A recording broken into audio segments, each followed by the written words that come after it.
مسئلہ قرآن کی ایک آیت سے طے ہوتا ہے. واہ واہ واہ واہ واہ واہ. یہ آج جو پرابلم جو ہے وہ شروع ہے ہمارے یہاں. ایک آیت کو ایک ہی لے کے ہو جاتا ہے آدمی. اسی موضوع پر جب تک قرآن کی اس موضوع پر ساری آیتوں کو آپ یکجا نہیں کریں گے، اس عنوان سے سارے معصومین کی حدیثوں کو یکجا نہیں کریں گے، تب تک آپ کوئی نظریہ نہیں پیش کر سکتے. ایک تو حدیث پڑھ کر کے ایک آیت لکھ کر کے یہ تو آیا ہے. امام حسین نے قرآن میں خلاف کیا معذاللہ. مولا کیا کرے؟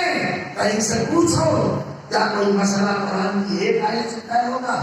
ہم نے کہا مطلب کہیں سے پوچھو تمہیں یہ آیت دکھائی دے گئی، اپنے ہاتھ سے اپنے آپ کو ہلاکت میں نہ ڈالو.